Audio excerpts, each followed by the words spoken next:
Buenas, bienvenidos al Mañanero de hoy. Como no podía ser de otra manera, tenemos que hablar, por triste que sea, del conflicto que está ocurriendo ahora mismo entre Israel y Hamás. Ese será el editorial de hoy, pero también hablaremos del sur global y sus demandas para ser parte importante en el Fondo Monetario Internacional, que tiene su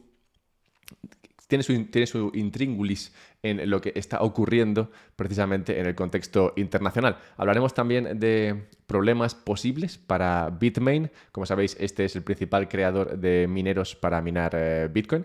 Y cerraremos con un pequeño resumen de lo que ha sido el último evento Bitcoiner ocurrido en Madrid. Pero bueno, vayamos a la editorial de hoy, Guerra de Asunciones. Como sabéis, durante el último fin de semana se inició este conflicto entre Hamás e Israel, lo cual provoca que tengamos que hablar de esto, pues tenéis que dejar ahora mismo de ser expertos en dolarización y pasar a ser expertos en geopolítica y Oriente Próximo. Bien, este conflicto entre Israel y Hamás nos lleva a una guerra de asunciones, en mi opinión, y creo que también está motivada por asunciones. La asunción, por ejemplo, de que Israel siempre estará respaldada por Estados Unidos. ¿De dónde viene esa idea de que Israel siempre tendrá el apoyo de Estados Unidos? Bueno, hay que irse a hace 50 años. Justo hace 50 años, un 6 de octubre, comenzaba la guerra del Yom Kippur, una guerra, en este caso, entre Israel y Siria y Egipto. Pero, de nuevo, una guerra iniciada también por un conflicto debido a la visita de un mandatario israelí a un lugar sagrado en Jerusalén y porque la situación, digamos, expliquémoslo también, la situación en Oriente Medio en ese momento estaba muy inestable. Entonces, esa visita, digamos que lleva al conflicto.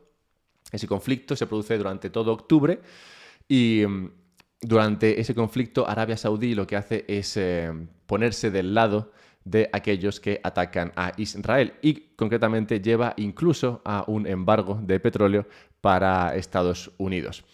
Este embargo de petróleo a Estados Unidos provoca un incremento en el precio del petróleo en este país que pasa de casi los $3 a $12.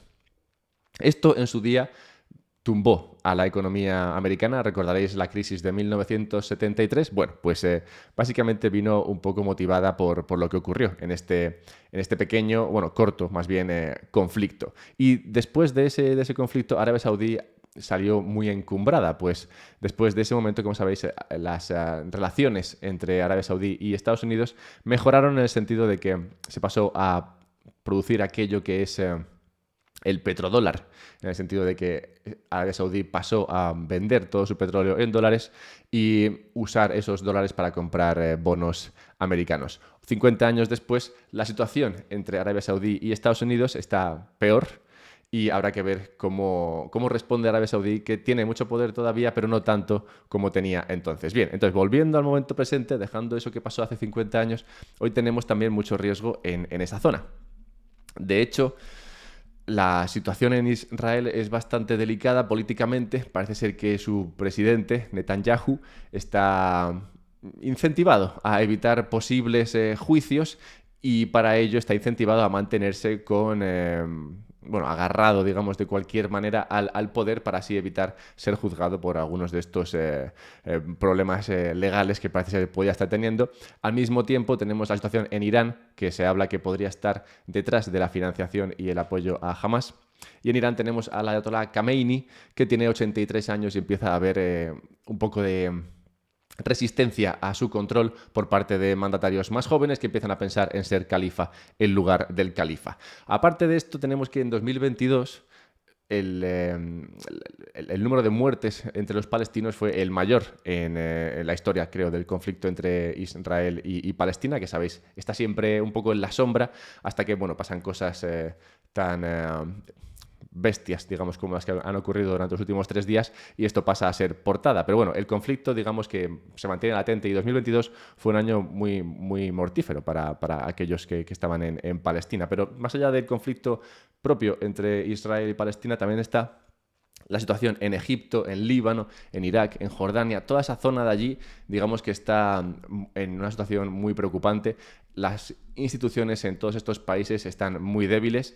En Egipto se han enfrentado a inflaciones del 30% en la comida, se entregan vales para comida y se indica a los ciudadanos que los usen en comprar pies de pollo en lugar de pollo. El valor de su divisa ha caído el 50% durante 2023. Esto en Egipto, pero bueno, en Líbano, sabéis, directamente no hay instituciones. En Irak también están de manera muy precaria y en Jordania lo mismo, lo cual provoca una situación en la cual, digamos, es un caldo de cultivo en el que pueden ocurrir cosas como que, bueno, pues grupos milicianos, como podría ser en este caso Hamas, pues tomen las riendas y hagan y bueno, y provoquen conflictos como el que se está produciendo ahora mismo. Bien, entonces, no se sabe el alcance que tendrá este conflicto entre Israel y Hamas. Podría ser que fuese una cosa breve, pero si no es este conflicto, como veis, 50 años después, la situación en Oriente Próximo está muy delicada, como no había estado desde hacía tiempo. Y es posible ver que, que si no es esto, sea otra cosa lo que haga que haga falta intervención, o bueno, haga falta, motive a Occidente a intervenir. Si Arabia Saudí, por ejemplo, llevase a cabo otro embargo para castigar a Occidente por su posible apoyo a Israel, pues claramente no sería tan grave como entonces, pues ahora Estados Unidos es el principal productor de petróleo, no como ocurría en 1973, pero para Europa sí que sería problemático. Es el riesgo de asumir de nuevo que tendrás acceso a energía cuando a veces puede ser que este no sea el caso. Sería muy irónico que perdiese Europa el acceso al petróleo de Oriente Medio y tuviese que pedir petróleo a Rusia. Bueno, esperemos que no llegue la cosa ahí, pero de nuevo, volviendo al tema de las asunciones, no solamente se asumen un montón de cosas por parte de personas y por parte de mandatarios, como en este caso Israel, también se asumen muchas cosas por parte del mercado. El mercado asume que todo lo que pase malo es bueno. Y el mercado asume que si se entra en un conflicto bélico en el cual participan Estados Unidos, principalmente Estados Unidos, esto lo que haría sería llevar a una mayor impresión de dinero, lo cual eventualmente tendría un impacto positivo en el mercado. Es decir, que los activos de riesgo subirían. Y esto, de nuevo, es una asunción que viene de 2008, prácticamente, cuando se vio que en momentos de debilidad el Estado siempre está ahí, o el Banco Central siempre está ahí para imprimir dinero y solucionar la papeleta. Israel tiene la idea de que Estados Unidos siempre le apoyará por lo que ha ocurrido en los últimos 50 años. El mercado piensa que el Banco Central siempre le apoyará por lo que ha ocurrido en los últimos 15 años. Todo el mundo cuenta con algo. Y nosotros, los bitcoiners, contamos con la matemática detrás de Bitcoin. Tú podrás pensar en quién quieres depositar más confianza, si en personas con poder para tomar decisiones que luego impactan en las vidas de ciudadanos que viven o tratan de vivir ajenos a estos conflictos, o si prefieres depender de algo como la matemática, que tiene ese aroma de neutralidad tan agradable y que ojalá fuese lo que se impusiese en el mundo. Pero pasemos a hablar del sur global en el Fondo Monetario Internacional. El Fondo Monetario Internacional, como sabéis, tiene mucha importancia en lo que es la financiación de países, principalmente países que están en riesgo de incumplir con su deuda o en riesgo o con economías muy débiles, y entonces en esos momentos pues acuden al Fondo Monetario Internacional, que los ayuda a cambio de a cambio de imponerles ciertas ideas o ciertas restricciones para que así, digamos, se mantengan por siempre prácticamente endeudados bajo el Fondo Monetario Internacional. ¿Quién debe controlar entonces este Fondo Monetario Internacional y los fondos que presta? Históricamente, el que controla el Fondo Monetario Internacional ha sido Estados Unidos y Europa. De hecho, existe una regla por la cual el presidente o el director del Fondo Monetario Internacional es europeo y el presidente director del Banco Mundial es americano. Esto se decidió después de la Segunda Guerra Mundial y sigue siendo así, lo cual implica que efectivamente Occidente en particular tiene mucho poder en cuanto a decidir qué fondos presta y bajo qué condiciones.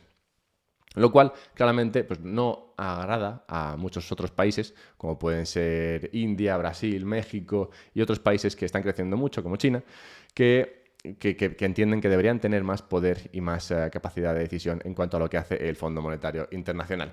Desde Occidente, claro, no se confía en que países como China tengan más poder en estos fondos supranacionales. Pero no solamente Estados Unidos y Europa temen lo que haga China, también lo temen vecinos de China, como puede ser la India. La India, si hubiese un cambio de pesos en cuanto a quién decide en el FMI, la India vería su peso en el FMI reducido frente al incremento de peso que tendría China. Y a la India no le parece que esto sea ideal, pues teme tanto a China como lo hace Europa o Estados Unidos. En cualquier caso, como veis, en cuanto a lo que he comentado de Oriente Medio y esta noticia del sur global levantándose en armas un poco contra el Fondo Monetario Internacional, aunque sabemos que al final del día le pedirán dinero igualmente, lo que implica es que hay una menor coordinación entre países. Y eso, claro, puede derivar en conflictos, lo cual no es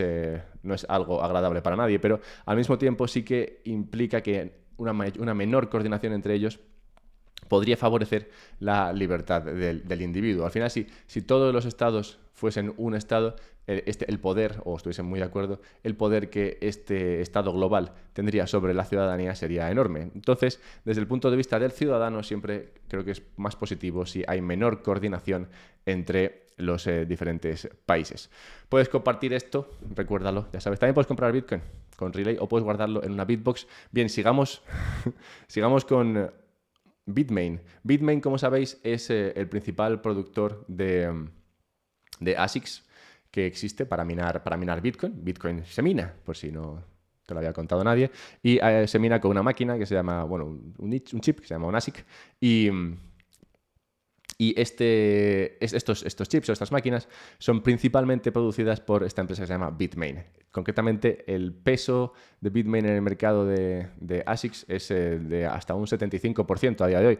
Lo ha sido de hasta el 90%. Hoy tiene más competencia y por eso ha bajado hasta el 75%, pero como veis sigue teniendo un gran peso en este mercado. Bien, pues hace unos días se rumoreaba por ahí, en los bajos fondos donde yo me muevo para encontrar noticias, que tenía problemas para pagar, que no había pagado el salario de sus empleados. Luego se desmintió esto, se dijo que lo que no se había pagado eran bonuses a personas que no lo merecían. Bueno, sea como fuere, el momento en el que se rumoreaba que Bitmain no tenía dinero, se empezó a pensar que igual no había gestionado bien su portfolio o su balance. Y esto pues le habría llevado a una posible situación de quiebra. Si hubiese una situación de quiebra o una situación de debilidad con Bitmain, creo que de nuevo sería favorable o sería beneficioso para el mercado de Bitcoin, pues el que un productor tenga el 75% del mercado no me parece que sea ideal. Y bueno, como sabéis, nada es tan grande como para controlarlo todo y, como bien cuenta la historia de la Torre de Babel, si eres suficientemente grande, al final caes. Entonces, bueno, no parece que vaya a caer Bitmain en un momento cercano, pero sí que es bueno que vaya perdiendo cuota y que esta vaya cayendo en sus competidores, que creo que tiene 3 o 4. Pero no solamente es bueno que haya competencia en los mineros, también es bueno que haya competencia entre los pools, donde sabéis que se acumula ese poder de minería. Y en este sentido es bueno que El Salvador se haya puesto a crear un pool, ha creado el Lava Pool, que viene de que va a minar con lava, como sabéis, con energía geotérmica, y va a dirigir ese poder de minería a un pool que van a crear. De nuevo, que haya más pools también es bueno, pues descentraliza el potencial poder que pueden tener algunos pools si estos tienen demasiada cuota de mercado. Y hablando de cómo está el mundillo bitcoiner, este último fin de semana fue la Watch Out Bitcoin en Madrid, donde tuve la oportunidad de acatarrarme o coger fiebre, no sé, en cualquier caso. Alguien me contagió algo, pero no solamente eso, me contagió también, bueno, las ganas de seguir creando este contenido que ha recibido muy buen feedback, y quería hacer un comentario al respecto del Bitcoiner presente y el Bitcoiner futuro, al menos en el mundo hispano.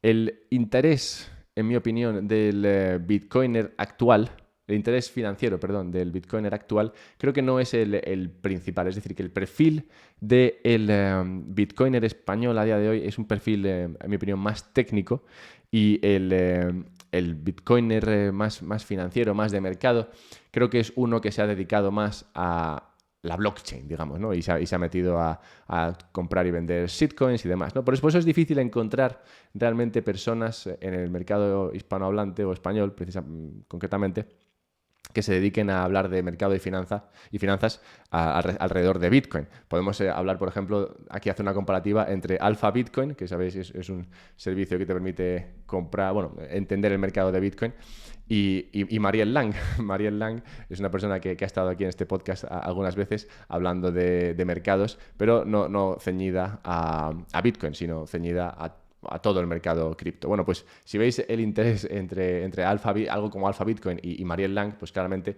el mercado prima o presta más atención a alguien como Marielle Lang, que habla del mercado cripto en general. Y lo hemos visto en otros que, hablando del mercado cripto en general, han tenido más seguimiento.